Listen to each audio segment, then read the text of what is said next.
के कोरमंगला क्षेत्र में रविवार को सुख सागर होटल के परिसर में अंतर्राज्यीय बौद्धिक पत्रकारिता कार्यशाला 2021 बेंगलुरु कर्नाटक का आयोजन हुआ, जिसमें सोनीपत जिला से 20 पत्रकारों ने भाग लिया। इस दौरान समारोह में बतौर मुख्य अतिथि अभिशेष प्रोजेक्ट के founder chairman Suresh Kumar, national gallery of modern art के curator Subarna Patro, MD Parikshit construction private limited के founder chairman Pradeep Vats, Shri Shyam design private limited के founder MD doctor Mukesh Kumar, उद्योगपति Rampal Sharma, Jupiter express private limited के डायरेक्टर जगदीश कुमार सूद शामिल हुए। जिला प्रेस क्लब सोनीपत हरियाणा के प्रधान राजेश कुमार खत्री ने कार्यशाला की अध्यक्षता की। इस अवसर पर जिला प्रेस क्लब के प्रधान राजेश कुमार खत्री ने बताया कि जिला प्रेस क्लब सोनीपत के द्वारा एक प्रोग्राम बौद्धिक पत्रकारिता कार्यशाला चलाया हुआ है और अब इस कार्यशाला का बेंगलुरु में यह तीसरा प्रोग्राम है। प्रथम प्रोग्राम भारत की राजधानी दिल्ली के नेशनल म्यूजियम में किया गया था। उन्होंने बताया कि सोमवार को भी भारतीय पुरातत्व सर्वेक्षण बेंगलुरु मंडल के अधीक्षक पुरातत्वविद प्रभारी शिवकांत वाजपेयी बतौर मुख्य अतिथि शामिल होंगे।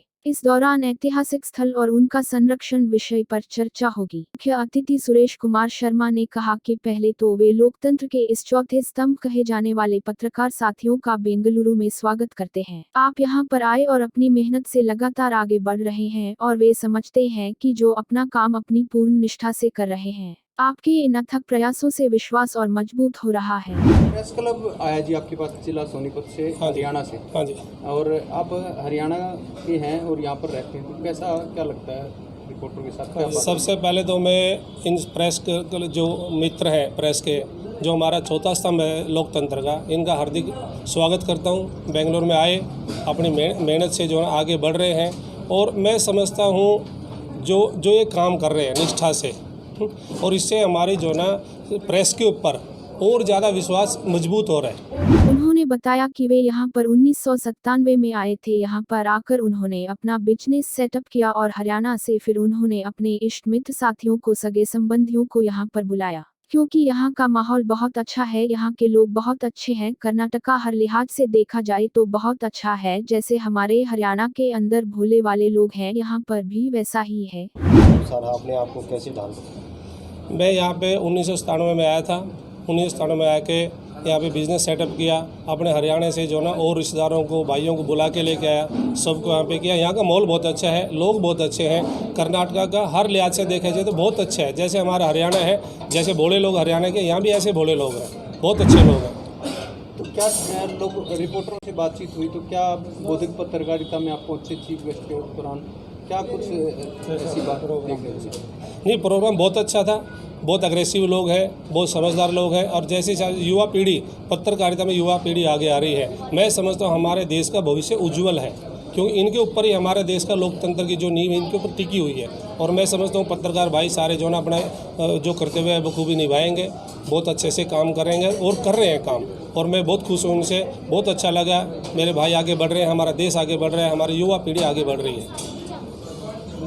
आपका सफलता के लिए 2 टिप्स युवाओं के लिए क्या, क्योंकि आप एक सेलिब्रिटी हैं? सतत मेहनत, निष्ठा से काम और ईमानदारी और सच्चाई, यदि ये आदमी ने पकड़ ली तो 100% उसकी सफलता निश्चित है, 100%। लेकिन एक और मैं बोलता हूँ, एक मैं प्रोवर्ब बताता हूँ, pickup one idea, put your efforts, your soil, your mind, everything in that, 100% you will get success. उन्होंने कहा कि आपका संगठन मिलकर यह काम कर रहा है। मैं चाहता हूं कि ऐसे कार्यक्रम हर राज्य के अंदर होने चाहिए और मैं तो यहां तक कहना चाहूंगा कि हर डिस्ट्रिक्ट में होने चाहिए, ताकि लोगों को पता लगे कि हरियाणवी कल्चर क्या है। हाँ जी। तो आप ये जो कार्यक्रम है इसको लेकर के कितने उत्सुक हैं, इसके बारे में आप क्या आइडिया देना चाहते हो और क्या विचार आपके? मैं इस प्रोग्राम से मेरे को बहुत खुशी हुई है, और जो ये जो संगठन आपका मिलकर कार्यक्रम कर रहा है, मैं कहता हूँ ऐसे कार्यक्रम हर राज्य के अंदर आप जाएँ, हर राज्य के अंदर मैं तो इतना चाहूँगा हर डिस्ट्रिक्ट में आप प्रोग्राम करें, जब तभी हमारा पता चलेगा कि हरियाणा की कल्चर कैसी है, बाहर की कल्चर कैसी है। हरियाणा के लोगों को सीखने को मिलेगा, आप लोगों को हरियाणा के अंदर यहाँ की क्या कल्चर है, यहाँ की क्या वेशभूषा, परिभाषा, खाना पान जो है वो पता चलेगा। और जब तक ये आपस में मेल जोल नहीं होगा, मैं समझता हूँ कहीं न कहीं हमारे अंदर कमी रह गई है, और ये करते रहना चाहिए। सर आप रियल एस्टेट से, उन्होंने कहा कि रियल एस्टेट के बगैर तो जीवन संभव नहीं है। रियल एस्टेट का मतलब है जमीन से जुड़े हुए लोग, जो लोगों को जमीन पर घर बनाकर दे रहे हैं, जो जमीन पर खेती कर रहे हैं। आज जो हरियाणा के युवा, यह पूरे देश का जो युवा काम कर रहा है। पहले हम खेती को भूल गए थे और आज हम दोबारा एग्रीकल्चर की तरफ लौट कर आ रहे हैं। रियल एस्टेट का जो सेक्टर है उसके बिना तो जीवन ही संभव नहीं है, क्योंकि रियल एस्टेट का मतलब ज़मीन से जुड़े हुए जो लोग हैं, ज़मीन के ऊपर घर बना के दे रहे हैं, किसी को ज़मीन पे खेती कर रहे हैं। और आजकल जो युवा जो काम कर रहे हैं, युवा हरियाणा के या पूरे देश के, जो ज़मीन के पहले खेती को भूल गए थे लोग, लेकिन दोबारा से खेती में आ रहे हैं। आजकल टेक्निकल खेती आ रही है, ऑर्गेनिक खेती आ रही है, उसमें जो काम कर रहे हैं ये भी रियल एस्टेट से जुड़ा हुआ काम है। और मैं समझता हूँ आप लोग जो कोशिश करेंगे, सरकार को भी ऐसी एक जो स्कीम है उसको लाने के लिए सरकार को बाधित करेंगे या रिक्वेस्ट करेंगे, प्रार्थना करेंगे कि जो आने वाले युवाओं को खेती की तरफ अग्रसर करें, ना कि नौकरी की तरफ, ना कि बिजनेस के दूसरे बिजनेस की तरफ। केमिकल का बिजनेस है और दूसरा बिजनेस है। मैं कहता हूँ जब तक खेती से आदमी जुड़ा हुआ है, जब तक ज़मीन से आदमी जुड़ा हुआ है, तब तक उसकी जड़ें मजबूत है और वो आगे उसका भविष्य सफल है, निश्चित है। क्योंकि आधुनिक तरीके की अब खेती हो रही है और जैसे ऑर्गेनिक खेती आ रही है, वे चाहते हैं कि सरकार भी इसके लिए आगे आए। अगर सरकार साथ देती है तो युवा पीढ़ी खेती की तरफ आगे बढ़ेगा और उसको इसका काफी लाभ प्राप्त होगा। सुरेश कुमार शर्मा ने कहा कि पढ़ा लिखा और बुद्धिमान दोनों अलग अलग चीजें हैं। पढ़ा लिखा व्यक्ति बुद्धिमान होगा यह जरूरी नहीं है, लेकिन बुद्धिमान इंसान पढ़े लिखे से आगे रहेगा क्योंकि वह अपनी बुद्धि से, अपने विवेक से काम करता है। इसका मतलब पढ़ा लिखा और बुद्धिमान दोनों बिल्कुल अलग है। पढ़ा लिखा आदमी बुद्धिमान होगा ऐसा जरूरी नहीं है, लेकिन बुद्धिमान आदमी पढ़े लिखे आदमी से आगे रहेगा क्योंकि वो बुद्धि से, विवेक से काम करता है और वही आगे काम में आता है। आपने देखा होगा किताबी कीड़े तो बहुत सारे होते हैं, लेकिन खाली किताब पढ़ने से ऐसा नहीं भी किताब पढ़ने का मतलब समझदार हो गया। समझदार तो आदमी अनुभव से, आप लोगों के जैसे सीखेंगे, सब जगह अपना एक्सपीरियंस होगा, जीवन का उसकी सच्चाई जानेगा, किसी संस्था से जुड़ेगा, किसी महात्मा से मिलेगा, किसी वैज्ञानिक से मिलेगा, किसी प्रोफेसर से मिलेगा, जो बुद्धिजीवी हैं, ना कि पढ़े लिखे अलग है, बुद्धिजीवी अलग है। आपके जीवन का सबसे असफल क्षण कौन सा रहा? कभी आप दुखी हुए हो? मैं सबसे ज़्यादा दुखी हुआ अपने जीवन में, एक बार दुखी हुआ जब मेरे पिताजी की मौत हुई।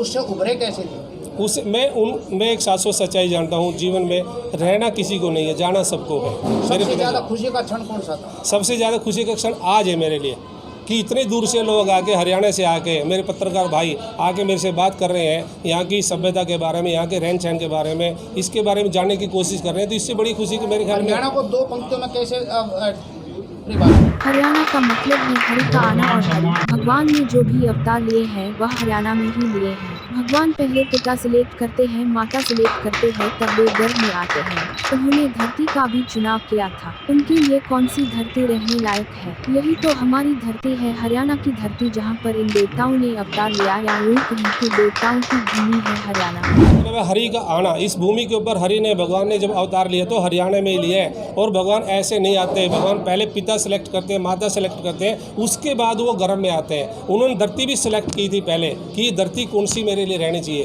तो वो हरियाणा धरती ऐसी, हरियाणा भूमि ऐसी है जहाँ पे भगवान ने वहाँ पे जन्म लिया और गीता का ज्ञान दिया। आपकी कर्म सतली कर्नाटक, इसके बारे में दो पंक्तियाँ बताएं। मेरी कर्म है, जन्मभूमि अलग है, हालांकि जन्मभूमि सबसे ऊंची है, जननी जन्मभूमि से स्वर्गादि गरेसी वो है, लेकिन कर्म भूमि जहाँ से हमें हमारे कर्म बनते हैं, हमारा जीवन आगे चलता है, समाज के लिए सेवा कर सकते हैं या संसार के लिए, हमारे देश के लिए कुछ हम कर सकते हैं, तो कर्म भूमि को इसलिए श्रेष्ठ माना गया। लेकिन जन्मभूमि तो जन्मभूमि है। इस अवसर पर मुख्य वक्ता प्रदीप वत्स ने कहा कि उन्होंने वर्ष 2011 में रियल एस्टेट स्टार्ट किया था। उस समय पर बहुत ज्यादा समस्याएं थी बाजार में। पहले हमने मार्केट को जांचा परखा, जो दूसरे डेवलपर्स से वे अच्छे से अपने काम को अंजाम नहीं देते थे, अच्छे से उसे नहीं करते थे।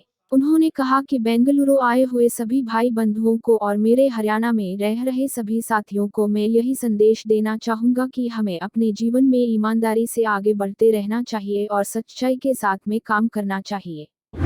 और अपने यहाँ पे आए हुए सभी भाइयों को और हरियाणा के लोगों को एक मैसेज देना चाहूँगा, हमें अपने जीवन में ईमानदारी से आगे बढ़ना चाहिए और सच्चाई के साथ काम करना चाहिए। अगर हम सच्चे और ईमानदार हैं, हम जीवन में हर एक वो मुकम्मल हासिल कर सकते हैं जो हम सोच भी नहीं सकते। क्योंकि मैं बहुत नीचे से आया हूँ, मेरा जो फैमिली बैकग्राउंड है बहुत मीडियम फैमिली से है, तो मैं मेरे यहाँ तक आने में मैंने बहुत मेहनत की है, बहुत मेरे प्रिय रिश्तेदार बहुत सारे लोगों ने मुझे सपोर्ट की है। आप जैसे भाई बंद बहुत मिले हैं साथ में, तो मेहनत और ईमानदारी दोनों चीज़ अगर साथ रहेंगी तो आप कभी भी सक्सेस हो सकते हैं। इससे पहले अगर जो परीक्षा जाना चाहे तो सर आपका किस प्रकार से शुरुआत करके कहाँ से उन्होंने कहा कि वे अपना ही उदाहरण आपको देते हैं कि वे खुद बहुत मिडिल क्लास फैमिली से थे। इस मुकाम पर पहुंचने के लिए उन्होंने बहुत मेहनत की है और उनके इष्ट मित्र साथियों ने, उनके सगे संबंधियों व उसके रिश्तेदारों ने उसे बहुत सपोर्ट किया है। 4 में आया था, उस टाइम पे मैं 17 साल का था, 12th पास की थी और उसके बाद मैंने काफ़ी बिजनेस किए, दुनिया भर के बिजनेस किए। उसके बाद फिर मैंने रियल एस्टेट का काम किया। फिर मैं सुरेश जी की शरण में आया। इन्होंने मुझे सुरेश सर ने कुछ बढ़ा दिया। हाँ, सुरेश जी की शरण में आया तो मेरी मामी जी हैं उषा रानी जी, उन्होंने मुझे बड़े अपने बच्चे की तरह प्यार दिया, मुझे समझाया, मुझे ट्रैक पे लेके आए और आज मैं एक सफल बिजनेसमैन हूँ, जो कि आज की डेट में हमारी कंपनी में कम से कम भी 1000-1200 लोग काम करते हैं और हम उनका घर चलाते हैं। हमें इस बात की बड़ी खुशी होती है कि वो लोग भी हमारे साथ ईमानदारी से काम कर रहे हैं और हम भी उनके लिए ईमानदारी से खड़े रहते हैं। राजेश सर, इस अवसर पर जिला प्रेस क्लब प्रधान राजेश खत्री ने कहा कि सबसे पहले तो मैं सुरेश कुमार शर्मा और प्रदीप वत्स का बहुत बहुत शुक्रिया अदा करता हूं। आज यहां पर बौद्धिक पत्रकारिता कार्यशाला में शामिल हुए और इन्हीं के शुभ हाथों से आज कार्यक्रम की शुरुआत हुई। हरियाणा क्षेत्र से बेंगलुरु में आकर कार्य कर रहे हैं। यह एक सकारात्मक संदेश है। कोई भी व्यक्ति यह कहता है कि वो बेरोजगार है और उसे रोजगार नहीं मिलता तो उसने कदम उठा लिया। एक चीज समझ में आती है कि परिस्थितियां चाहे कैसी भी हो, हमें हौसला नहीं तोड़ना चाहिए।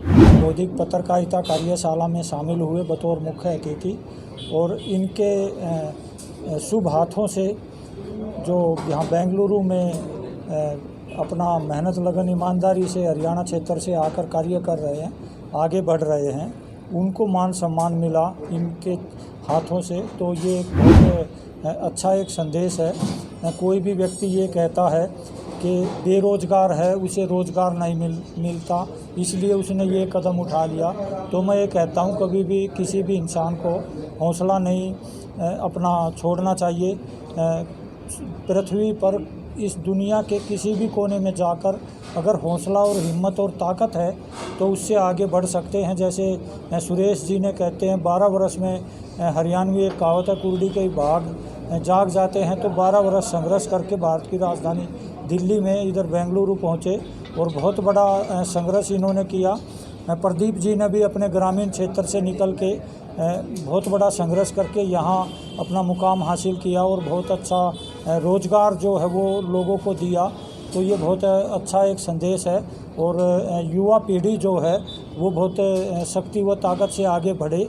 और धन्यवाद करना चाहता हूँ मैं यहाँ पे जिला प्रेस क्लब के उन सब मित्रों का जो इस प्रोग्राम से लगातार जुड़े रहे और भविष्य में भी जिला प्रेस क्लब का मिशन ये है कि आगे भी देश भर में इस तरह के आयोजन जो है वो करते रहेंगे और सब मित्रों के साथ शक्ति व ताकत से आगे बढ़ते हैं। यहाँ पर आयोजित इस कार्यशाला में विशेष रूप से हरियाणा से आकर बेंगलुरु में कार्य करने वाले 1 दर्जन लोगों को उनके द्वारा किए गए समर्पित कार्य के लिए प्रशस्ति पत्र एवं स्वर्ण पदक से विभूषित किया गया, जिनमें केसी शर्मा, सुबे सिंह, अनिल शर्मा, महेंद्र शर्मा, RS रेड्डी, धर्मेंद्र शर्मा, कन्हैया लाल सोनी, मनोज कुमार और रमेश कुमार शर्मा के नाम शामिल रहे।